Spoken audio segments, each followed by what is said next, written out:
Shalom. Apa kabar hari ini? Luar biasa. Tentu kita sudah mendengar atau kita sudah membaca, kita sudah tahu lah bahwa hari-hari ini dunia sedang diserang dengan satu virus yang namanya COVID-19 atau virus Corona, saudaraku. Ya, hari-hari ini semua orang di manapun di dunia ini, saudaraku, di belahan dunia manapun mengalami yang namanya ketakutan.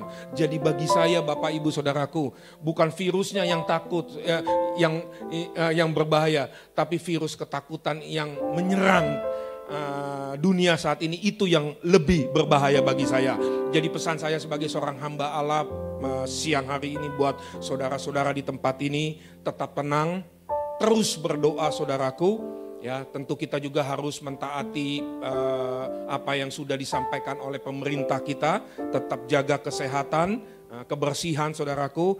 Percayalah, satu hal yang paling kita pegang dalam kehidupan kita hari-hari ini. Tetap percaya bahwa Tuhan memegang kendali dalam situasi terburuk apapun dalam kehidupan kita.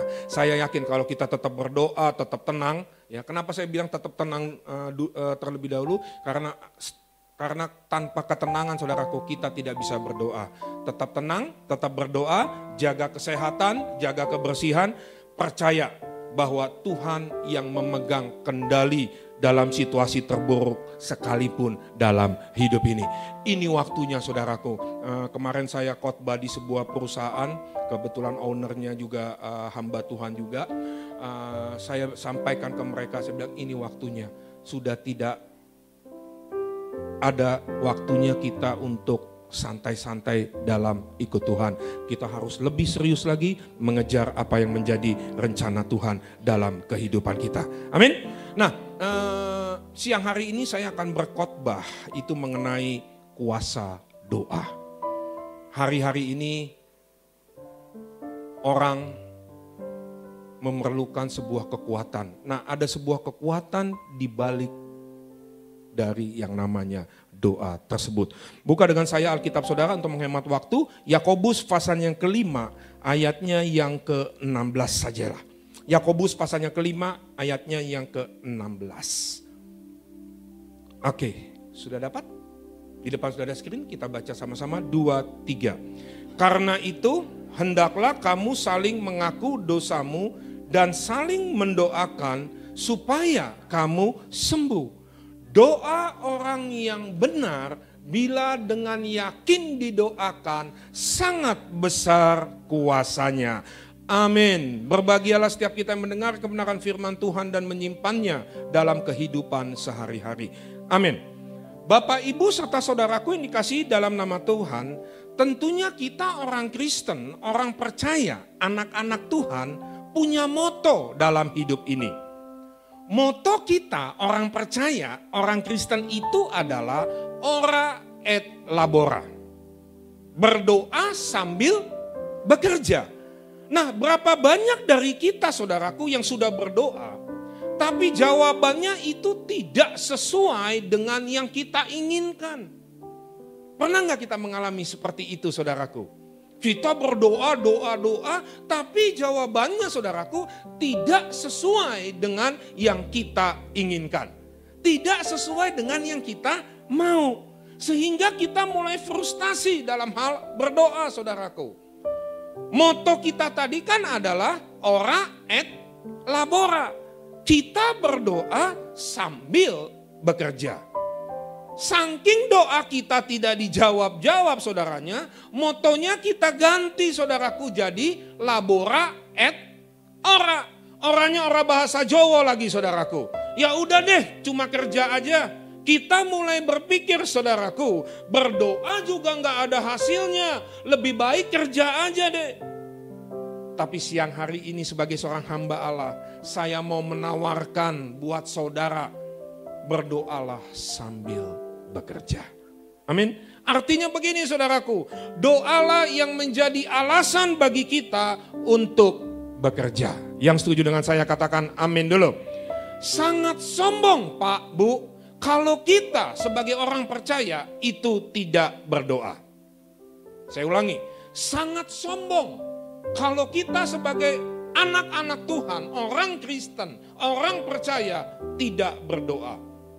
Yesus aja berdoa kok kepada Bapaknya di surga. Sangat sombong kalau kita tidak berdoa. Setuju dengan saya? Saya akan buktikan bahwa Yesus aja berdoa kepada Bapaknya di surga. Bukan dengan saya, kitab Ibrani pasal yang kelima, ayatnya yang ketujuh. Ini masih pendahuluan dulu, belum isi saudaraku. Ya, saya mau samain persepsi dulu buat saudara. Ibrani pasalnya kelima, ayatnya yang ketujuh. Yuk kita baca sama-sama 2, 3. Dalam hidupnya sebagai apa saudara? Manusia, ia telah mempersembahkan dan permohonan dengan ratap tangis dan keluhan kepada Dia yang sanggup menyelamatkannya dari maut, dan karena kesalehannya ia telah didengarkan. Alkitab mencatat dalam hidupnya sebagai apa saudara? Manusia. Yesus 100% Allah, 100% manusia. Yang setuju dengan saya katakan amin lagi. Ia, maksudnya di sini Tuhan Yesus telah mempersembahkan doa dan permohonan dengan ratap tangis dan keluhan kepada Dia yang sanggup menyelamatkannya dari maut. Dan karena kesalehannya ia telah didengarkan. Yesus 100% Allah, 100% manusia. Yesus berdoa kepada Bapaknya di sorga. Yesus adalah Tuhan, amin. Firman yang menjelma sebagai manusia. Makanya Yohanes pasalnya pertama, ayatnya pertama berkata, pada mulanya adalah firman. Firman itu bersama-sama dengan Allah. Dan firman itu adalah Allah. Yesus aja berdoa kepada Bapaknya di surga. Sangat sombong sekali lagi kalau kita itu tidak berdoa. Nah, siang hari ini saya akan bertanya kepada saudara, tolong jawab sejujur-jujurnya dalam hati saudara masing-masing. Bagaimana hubungan pribadi saudara dengan Tuhan? Tolong jawab sejujur-jujurnya. Bagaimana hubungan pribadi saudara dengan Tuhan? Pak, Bu, dulu saya pikir pertanyaan seperti ini ditujukan kepada orang yang baru bertobat. Tapi sekarang enggak. Justru pertanyaan seperti ini sebenarnya ditujukan kepada orang Kristen yang sudah lama. Orang yang sudah aktif melayani Tuhan. Bahkan hamba-hamba Tuhan saudaraku. Sebab mengapa? Kalau kita biarkan hal ini terjadi dalam kehidupan kerohanian kita saudaraku. Jangan-jangan kita menjadi anak yang terhilang dalam kehidupan kerohanian kita. Jangan-jangan kualitas hubungan pribadi kita bersama dengan Tuhan itu menjadi rapuh. Saudara masih ingat kisah anak yang terhilang dalam Lukas pasal ke-15? Masih ingat? Kalau lupa sama-sama kita ke ruangan sekolah minggu. Kita tanya sama adik-adik sekolah minggu, anak-anak sekolah minggu. Tahukah saudara, bagi saya masalah terbesar dari kisah anak yang terhilang itu bukan anak yang bungsu, tapi anak yang sulung. Coba katakan dengan saya, anak yang sulung. Anak yang bungsu, tolong perhatikan saudara. Anak yang bungsu, dia keluar dari rumahnya, makanya terhilang. Wong keluar kok dari rumahnya. Dia minta warisan kepada ayahnya. Ayahnya kasih warisan semuanya itu kepada anak yang bungsu. Dia habiskan itu harta warisan dari bapaknya. Dia hidup foya-foya, dia hidup dengan pelacur. Tapi ketika dia pulang ke rumah saudaraku, perhatikan baik, ayahnya terima dia. Hubungan anak dengan ayah itu dipulihkan. Hubungan bapak dengan anak itu dipulihkan. Coba perhatikan anak yang sulung saudaraku. Anak yang sulung itu tinggal satu rumah dengan bapaknya. Anak yang sulung itu coba-coba melakukan semua kehendak bapaknya. Tapi sesungguhnya anak yang sulung tidak memiliki hubungan pribadi dengan bapaknya. Anak yang sulung, dia terhilang di dalam rumahnya sendiri. Jangan-jangan saudaraku, kita menjadi seperti anak yang sulung itu. Hari Minggu kita rajin datang ke gereja. Kita coba-coba melakukan kehendak Tuhan dalam hidup ini. Tapi sesungguhnya hubungan pribadi kita dengan Bapa kita di surga itu tidak ada sama sekali. Saudara tahu arti murtad? Tahu arti murtad? Murtad itu bukan pindah agama. Arti dari murtad adalah memuliakan Yesus dengan bibirnya, tapi hatinya menjauh. Hari ini boleh saya bertanya kepada saudara, bagaimana hubungan pribadi saudara dengan Tuhan? Saya doa Pak Pendeta, doa makan. Ya enggak gitu juga kali Pak, Bu. Saudara tahu arti doa? Berbicara kepada Tuhan. Ya ampun, anak sekolah minggu juga tahu itu. Doa itu adalah kemampuan. Katakan dulu dengan saya, kemampuan. Kemampuan yang diberikan Tuhan kepada kita untuk melaksanakan kehendaknya di muka bumi ini. Jadi begini saudaraku, tanpa Tuhan kita tidak mengerti apa yang menjadi kehendak Tuhan dalam kehidupan kita. Tanpa doa kita tidak akan mengerti apa yang menjadi kehendak Tuhan dalam kehidupan kita. Amin. Saudara bisa ngikutin saya? Nah, saya akan tutup khotbah saya. Nah, ini baru isi. Tadi masih pendahuluan. Saya akan tunjukkan kepada saudara, ada hukum rohani. Katakan dulu dengan saya, hukum rohani. Atau prinsip rohani yang Tuhan akan kerjakan dalam kehidupan kita kalau kita berdoa. Jadi begini saudara, kalau kita tidak berdoa, Tuhan tidak akan kerjakan apa-apa dalam kehidupan kita. Halo. Kadang kita jadi orang Kristen itu kan, saya sebut apa ya, sok nyaho bahasa Betawinya. Ngocol saudaraku. Kita kan bilang, sering banget tuh saya dengar gini. Kan Tuhan tahu apa yang menjadi isi hatiku. Tanpa aku minta, dia tahu apa yang menjadi pergumulanku. Kata siapa? Minta aja belum tentu kok dikasih sama Tuhan. Apalagi kagak minta. Halo, saudara bisa ngikutin saya? Nah, saya akan tunjukkan dengan cepat kepada saudara. Ada hukum rohani atau prinsip rohani yang Tuhan Allah kerjakan dalam kehidupan kita kalau kita berdoa. Hukum rohani yang pertama yang ingin saya tunjukkan kepada saudara adalah hukum dijawab lebih. Katakan dulu dengan saya, dijawab lebih. Sekali lagi sama-sama katakan dijawab lebih. Efesus pasal yang ketiga ayatnya ke-20.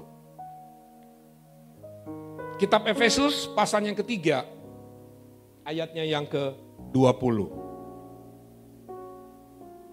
Oke, di depan sudah ada screen untuk menghemat waktu kita baca sama-sama.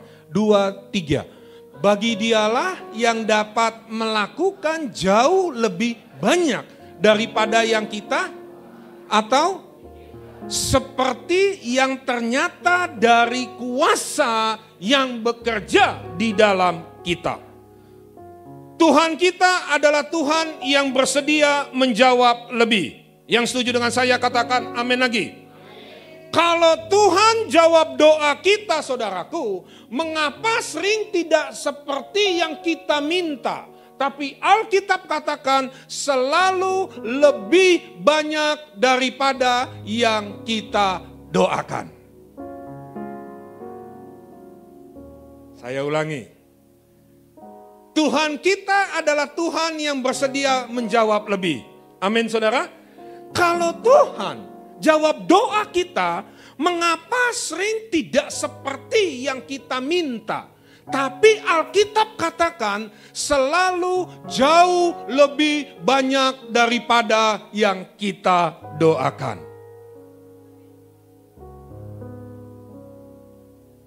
Amin. Katanya lebih Pak. Kalau lebih kenapa saya dari dulu begini-begini aja Pak? Apanya yang lebih? Nah ini saya akan bahas buat saudara. Prinsip pertama yang harus kita mengerti atau pahami bahwa Tuhan akan menjawab doa yang sesuai dengan kehendaknya. Yang setuju dengan saya katakan amin dulu. Saudara harus mengerti di sini bahwa berdoa itu kita bukan sedang membujuk Tuhan. Ketika kita berdoa itu kita bukan sedang mengubah Tuhan. Tapi sebenarnya ketika kita berdoa saudaraku, kita sedang mencocokkan. Katakan dulu dengan saya mencocokkan. Menyamakan. Katakan dulu dengan saya menyamakan. Kehendak kita dengan kehendaknya Tuhan. Kita sedang menyelaraskan tuh. keinginannya kita, kemauan kita dengan keinginan dan kemauan Tuhan. Amin. Nah, mari saya beritahu sama saudara bahwa Tuhan kita adalah Tuhan yang bersedia menjawab lebih. Mazmur pasalnya kedua, ayatnya yang ke-8. Kitab Mazmur pasalnya kedua, ayatnya yang ke-8. Oke. Saudara bisa ngikutin saya tidak terlalu cepat ya. Kalau saya terlalu cepat tolong saudara kasih kode, angkat tangan atau gimana. Ya, tidak terlalu cepat ya. Karena saya dilahirkan mungkin sama ibu saya cepat-cepat dulu Pak Gembala. Ini ngomongnya juga cepat-cepat kita. Ya, Mazmur pasalnya kedua ayat ke-8. 2, 3. Mintalah kepadaku, maka bangsa-bangsa akan kuberikan kepadamu menjadi milik pusakamu dan ujung bumi menjadi kepunyaanmu. Coba tolong lihat saya. Tolong lihat ke depan. Mintalah kepadaku. Minta apa? Dikasih tahu nggak minta apa, saudara? Enggak kan? Makanya ini kalimat perintah. Kita diperintahkan untuk meminta kepada Tuhan. Makanya tadi saya sudah sampaikan. Uang minta aja belum tentu dikasih kok, apalagi nggak minta. Halo? Mintalah kepadaku, katanya Tuhan. Minta apa? Dikasih tahu? Enggak. Maka itu akibat. Ada sebab, ada akibat. Kalau kita meminta, maka Tuhan akan kasih bangsa-bangsa kepada kita. Menjadi milik pusakamu. Dan ujung bumi menjadi kepunyaanmu. Berarti begini saudara, kalau kita minta kepada Tuhan, kita doa kepada Tuhan meminta, Tuhan kasih seluruh isi bumi ini kepada kita kalau kita minta. Makanya saya sering bercanda sama kalau ada orang jomblo, ya, dia berdoa minta jodoh, saya selalu bilang begini, Tuhan kasih loh seluruh isi dunia ini kalau kita minta. Maksudnya tinggal pilih mana yang sesuai dengan kehendak Tuhan. Makanya kita harus minta saudaraku. Nah kelebihannya adalah kita mewarisi karakter Kristus dalam kehidupan setiap kita. Amin. Supaya kita menjadi orang Kristen yang panjang sabar. Saudara tahu artinya panjang sabar? Sabar yang ditarik-tarik sampai panjang. Bahasa Inggrisnya apa tuh? Long suffering. Apa tuh long suffering? Suffering long. Ya pokoknya itu. Mengapa Tuhan mengadakan penundaan-penundaan dalam doa kita? Sebenarnya supaya kita bisa menjadi orang Kristen yang lemah lembut. Lemah lembut sama lemah gemulai beda ya saudara ya. Nggak sama itu. Lemah lembut is karakter, lemah gemulai is cucok itu saudaraku. Berbeda maksudnya. Mengapa juga Tuhan mengadakan penundaan-penundaan dalam doa kita? Sesungguhnya supaya kita bisa menjadi orang Kristen yang rendah hati. Nah bagaimana kita bisa menjadi orang Kristen yang panjang sabar, lemah lembut, rendah hati? Lewat proses kehidupan. Coba tolong lihat saya. Doa itu tidak pernah berbicara kepada kita yang namanya hasil. Tapi doa itu selalu berbicara kepada kita yang namanya proses. Saya ulangi. Doa tidak pernah berbicara mengenai yang namanya hasil. Tapi doa selalu berbicara mengenai yang namanya proses. Doa itu adalah juga dengan tujuan untuk memproses kehidupan kita. Supaya kita semakin mengerti kehendak Tuhan dalam hidup kita. Supaya kita semakin mengenal jalan-jalannya Tuhan dalam hidup kita. Doa juga merupakan satu bagian dalam kehidupan kita, di mana kita nyatakan sikap kebergantungan kita kepada Tuhan. Bahwa tanpa Dia, tanpa Tuhan, kita nggak bisa buat apa-apa dalam hidup ini. Kita cuma bergantung kepada Dia.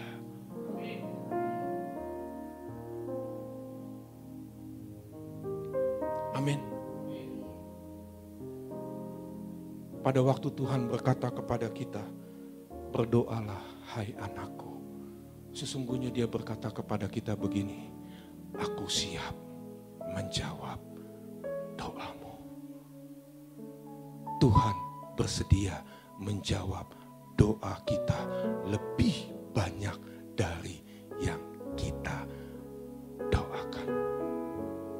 Amin. Amin. Berdoa, minta, jangan malas saudaraku. Dunia hari-hari ini memerlukan Yesus saudaraku. Saya sangat yakin ada maksud Tuhan saudaraku.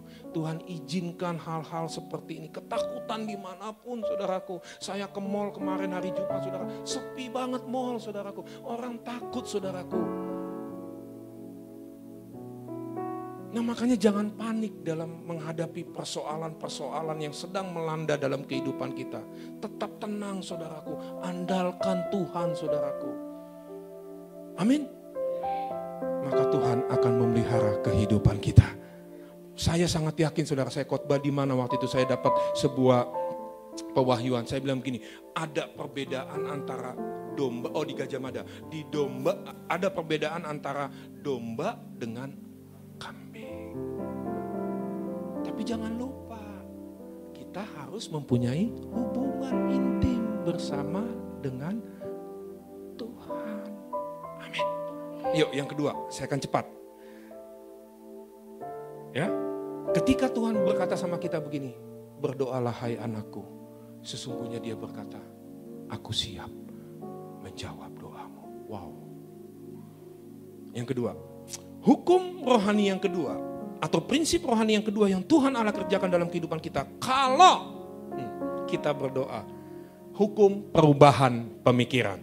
Katakan dulu dengan saya, perubahan pemikiran. Paradigma atau cara pandang yang diubahkan oleh Tuhan dari yang cuma mengikuti keinginan kita sendiri berubah menjadi mengikuti keinginan Tuhan. Kalau saudara berdoa, tapi saudara tidak mengalami perubahan pemikiran, mohon maaf, mungkin saudara berdoa pada Allah yang salah.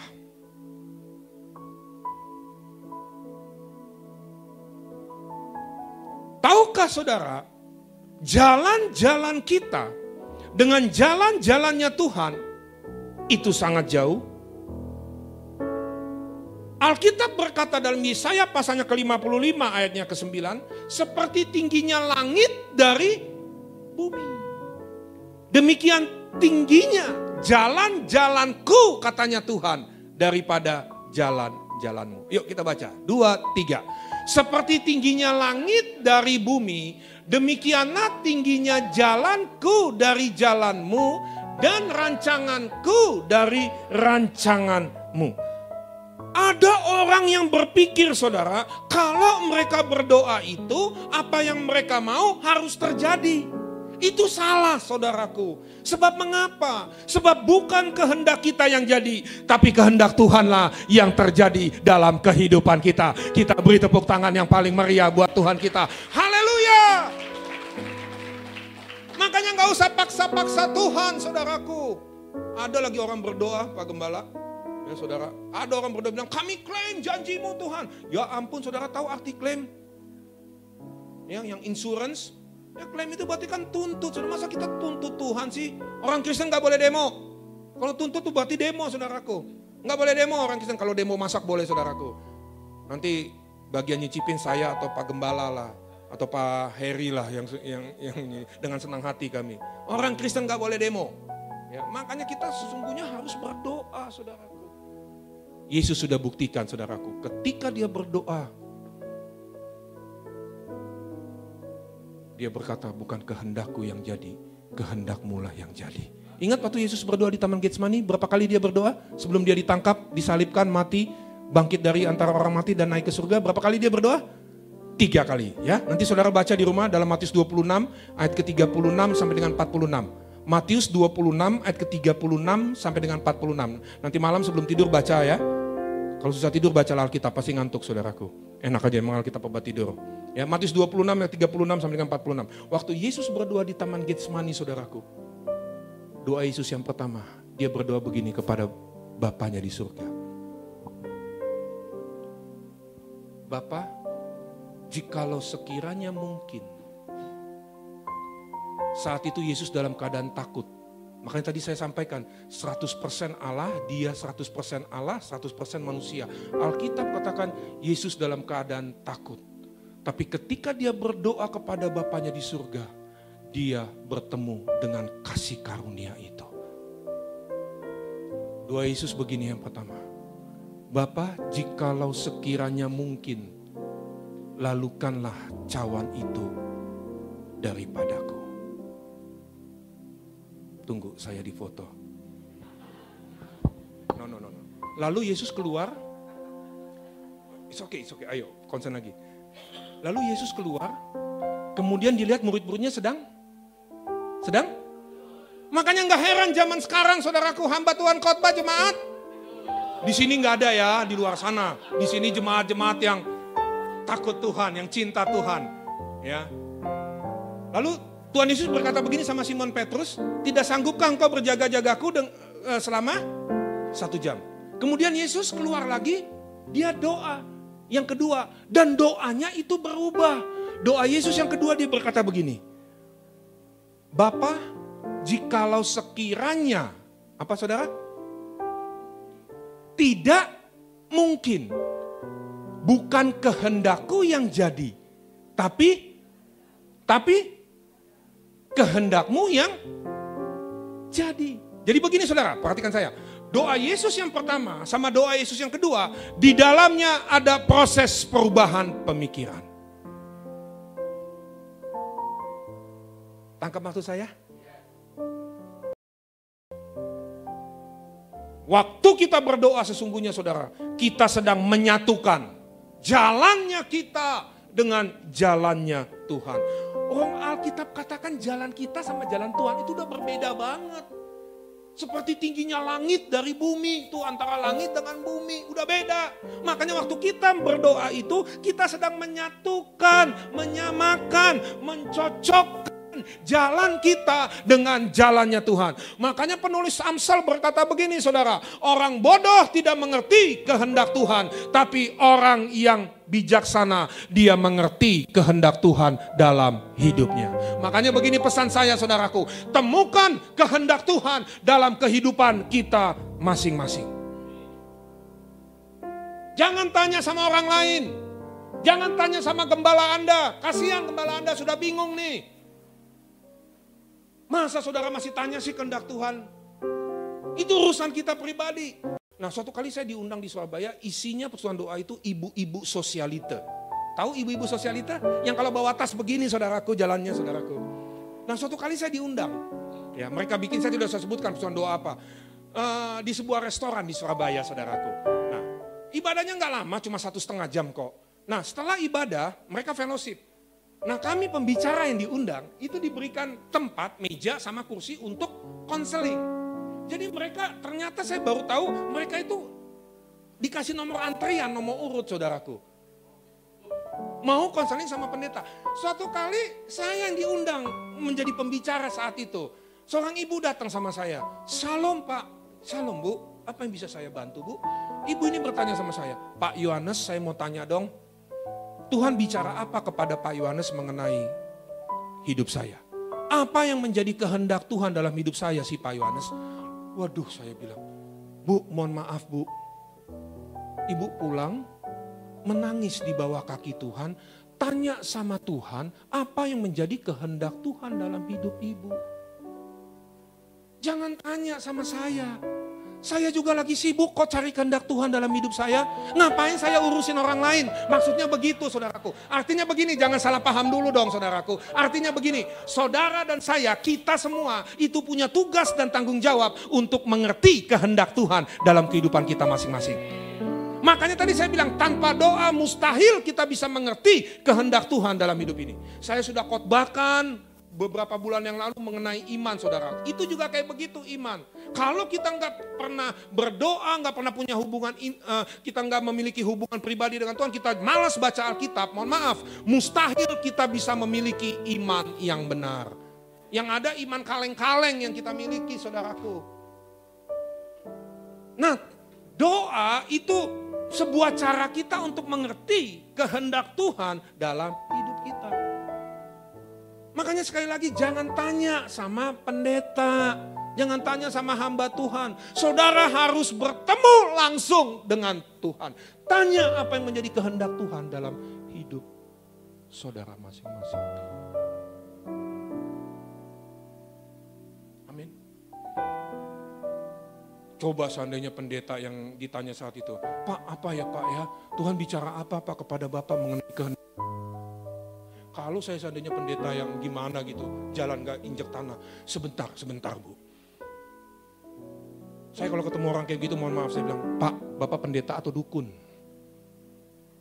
Oh iya, makanya saya bilang begini, saya punya komunitas isinya hamba-hamba Tuhan. Saya bilang begini sama mereka, stoplah kita bodoh-bodohin jemaat. Mohon maaf. Dari dulu kan jemaat berpikir gini, kalau nggak didoain pendeta kayaknya kurang srek deh. Tahukah saudara, ketika Yesus mati di kayu salib, itu tabir bait Allah terbelah menjadi dua. Kita punya akses langsung untuk datang langsung kepada Tuhan. Makanya kalau kayak kami ini, gembala saudara, ya Pak Wijaya, kami kenal lama itu. Waktu ya udah tahun-tahun 2005 lah kami udah kenal waktu di Peak di Riverside ya Pak Gembala ya. Kalau kayak kami ini, Pak Heri, Pak Gembala, saya atau siapapun hamba Tuhan, kami ini sebenarnya cuma coach, pelatih, bukan penghubung. Saudara harus datang langsung kepada Tuhan, bersentuhan langsung dengan Tuhan. Kalau enggak mustahil saudara mengerti kehendak Tuhan dalam hidup masing-masing. Nah waktu perjanjian lama saudaraku, orang yang bisa masuk ke ruang Maha Kudus itu memang hanya para imam. Tapi dalam perjanjian baru, ketika Yesus mati di kayu salib saudaraku, tabir bait Allah itu terbelah menjadi dua. Kita punya akses langsung datang kepada Tuhan. Makanya sekali lagi jangan andalkan hamba Tuhan ya. Hamba Tuhan juga manusia, pendeta itu mau pendeta siapapun saudaraku. Jangan andalkan manusia, kecewa. Saya banyak temukan dalam pelayanan saudaraku, kecewa kalau mengandalkan hamba Tuhan saudara. Datang langsung kepada Tuhan, maka latih rohmu, disiplinkan rohmu. Saya sampai hari ini saudaraku, bangun pagi yang saya kerjakan itu saudaraku adalah berlutut di bawah kaki Tuhan. Jangan lakukan apapun, aktivitas apapun, langsung berlutut. Bersyukur kepada Tuhan, berterima kasih Tuhan masih kau berikan nafas bagiku, kesempatan untuk hidupku, jantungku masih berdetak hari ini Tuhan.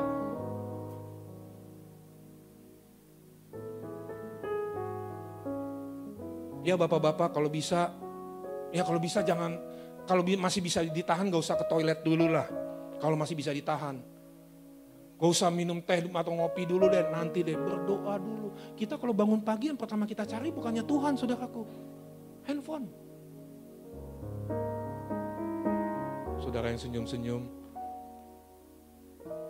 Iya malamnya kan kita matiin tuh handphone, kita cas tuh. Pagi kita cek itu, WhatsApp apalagi lah itu. Nanti dulu saudaraku, utamakan Tuhan saudaraku. Amin.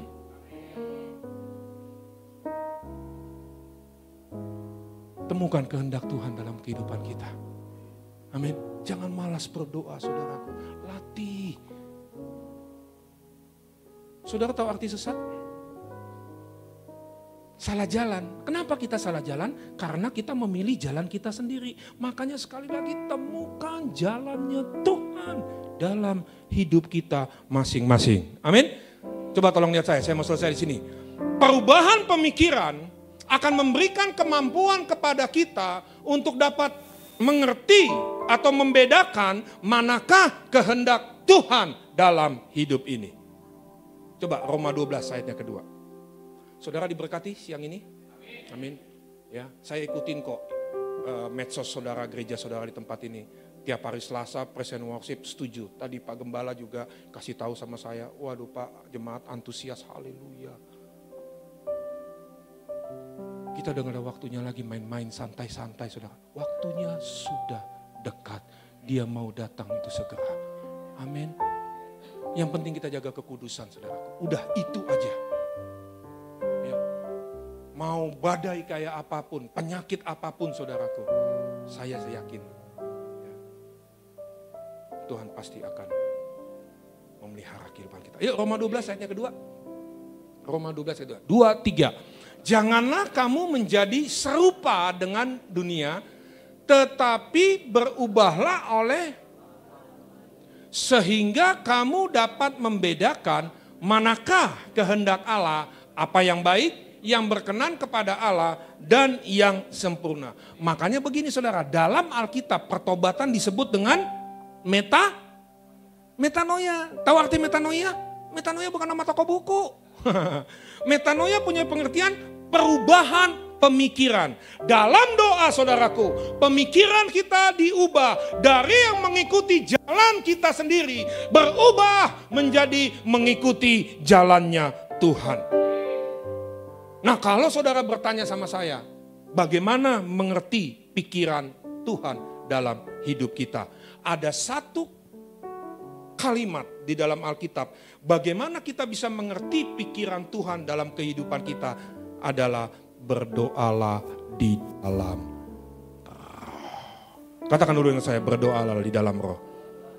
Sekali lagi sama-sama, berdoalah di dalam roh. Sebab Roh Kudus itulah yang menolong kita saudaraku untuk berdoa sesuai dengan kehendak Allah. Amin.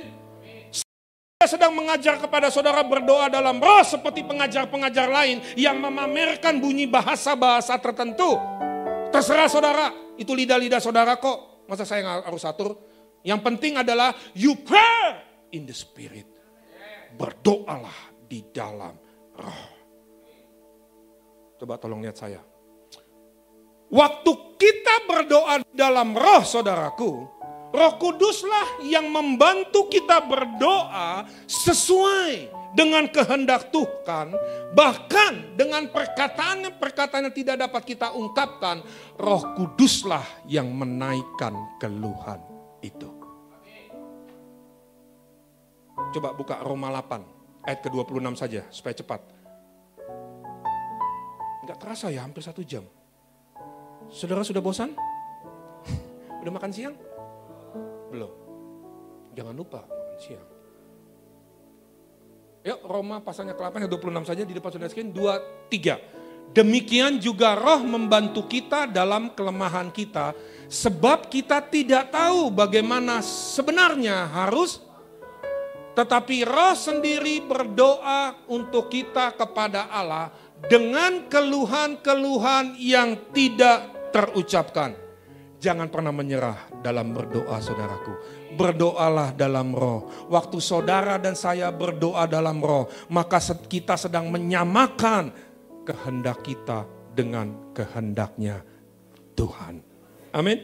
Ya tadi kan Alkitab katakan. Ya, sebab kita tidak tahu bagaimana sebenarnya harus berdoa. Tetapi roh sendiri itulah yang berdoa untuk kita kepada Allah dengan keluhan-keluhan yang tidak terucapkan. Makanya kalau berdoa saudaraku bukan seperti bawa list ya ke Tuhan. Tuhan, enggak. Kadang-kala kita harus berdiam diri juga saudaraku. Dengar suara Tuhan saudaraku. Saya kadang kalau berdoa udah gak tahu lagi ngomong-ngomong apa. Ya udah, Roh Kuduslah yang menaikkan keluhan itu. Orang yang berubah cara berpikirnya saudaraku akan mengerti kehendak Tuhan dalam dirinya. Amin saudaraku. Kalau kita percayakan hidup kita kepada Tuhan, masa depan kita percayakan kepada Tuhan, pengharapan kita percayakan kepada Yesus saudaraku. Saya sangat yakin saudaraku, maka masa depan kita itu penuh dengan harapan. Amin. Yeremia 29:11 berkata, sebab aku ini mengetahui rancangan-rancangan yang ada padaku mengenai kamu, demikianlah firman Tuhan, yaitu rancangan damai sejahtera dan bukan rancangan kecelakaan, untuk mendatangkan apa saudara? Hari depan yang penuh dengan harapan. Sebab kita yakin saudaraku, Tuhanlah yang mengatur setiap langkah dalam hidup ini. Jangan pernah menyerah dalam berdoa saudaraku. Sebab Dia adalah Tuhan yang sanggup untuk membukakan pintu-pintu dalam kehidupan kita. Khususnya di tahun 2020 ini. Sehingga kita bisa menjadikan tahun 2020 ini sebagai tahun dimensi yang baru. Dimensi berbicara tentang kesempatan. Dimensi juga berbicara tentang level dalam kehidupan kita. Di mana kita masuk dalam level levelnya Tuhan dalam kehidupan kita. Bukannya levelnya kita lagi, udah bukan dimensinya kita lagi, tapi dimensinya Tuhan, dimensi ilahi. Makanya saya selalu bilang begini, PR-nya berat ya jadi orang Kristen ya. Tapi Roh Kuduslah yang memampukan kita. Amin? Amin? Roh Kudus, makanya andalkan Roh Kudus. Jangan pakai kekuatan kita sendiri. Tukarkan kekuatan kita. Yesaya 40 ayat ke-31. Orang yang menanti-nantikan Tuhan, dia akan mendapat kekuatan baru. Mereka sumpah Raja Wali naik terbang menggunakan kekuatan sayapnya. Mereka berlari tidak menjadi lesu, mereka berjalan tidak menjadi lelah. Kata menanti-nantikan itu saya lihat dalam terjemahan aslinya, diambil dari bahasa aslinya adalah exchange your strength. Tukarkan kekuatan kita dengan kekuatannya Tuhan. Amin saudara. Amin. Andalkan Roh Kudus dalam kehidupan kita. Jangan andalkan kekuatan kita. Amin. Apapun yang terjadi dunia hari-hari ini saudaraku, satu hal yang harus kita pegang adalah kita adalah biji matanya Tuhan. Amin. Dan Tuhan pasti melindungi hidup kita. Amin. Saudara yakin biji matanya Tuhan? Boleh saya lihat tangan-tangan saudara yang yakin saudara biji matanya Tuhan? Amin. Tuhan pasti melindungi hidup kita. Amin. Saudara punya biji mata ada berapa? Saudara jaga enggak? Saudara lindungi enggak? Oh iya, apalagi hidup kita tuh biji matanya Tuhan. Saudara. Tuhan pasti jaga, Tuhan pasti lindungi. Makanya perhatikan, di atas mata kita saudaraku, ada yang namanya alis. Tahu fungsi alis untuk apa? Supaya air atau keringat tidak langsung masuk ke mata. Ini talang air saudaraku. Makanya ibu-ibu jangan dicabutin alisnya ya. Tuhan sudah atur ini semuanya, ada fungsinya ini saudaraku. Coba lihat, di mata kita ada yang bisa kedap-kedip, apa tuh namanya? Kelopak. Tahu fungsi kelopak untuk apa? Supaya debu atau kotoran tidak langsung masuk ke mata. Automatically dia bisa kedap-kedip saudaraku. Supaya debu atau kotoran tidak masuk mata saudaraku. Makanya Tuhan sudah atur semua. Nah, Alkitab katakan, tadi saudara sudah nyanyi juga. Kita adalah biji matanya Tuhan. Dan Tuhan pasti melindungi dan menjaga hidup kita. Amin. Tuhan Yesus memberkati saudara. Sampai keturunan yang ke-7 dan ke-8. Sampai keturunan yang beribu-ribu. Kita tundukkan kepala di hadapan Tuhan. Hamba-Mu sudah selesai berbicara Tuhan. Hamba tahu, hamba terbatas dengan kata-kata untuk menjelaskan hal ini kepada umat-Mu, jemaat-Mu di GBI Pantai Mutiara ini. Tuhan, hamba berdoa buat jemaat-Mu di tempat ini Tuhan. Kami percaya hari ini Tuhan, cara pandang kami dalam ikut Tuhan boleh berubah. Apapun yang terjadi dalam kehidupan kami, masalah apapun yang sedang terjadi hari-hari ini di sekeliling kami Tuhan, kami yakin kami adalah biji matanya Tuhan. Kami percaya perlindungan Tuhan yang sempurna itu menyertai dalam kehidupan kami. Hamba berdoa untuk semua jemaat-Mu di tempat ini, untuk gembala sidang di tempat ini, untuk wakil gembala hamba-hamba-Mu yang melayani di tempat ini. Tutup bungkus kami semua dengan kuat kuasa darah-Mu, sehingga gereja-Mu di tempat ini boleh menjadi jawaban bagi kekhawatiran dunia hari-hari ini. Pakai gereja-Mu di tempat ini, pakai anak-anak-Mu di tempat ini Tuhan, sebagai messengernya Tuhan.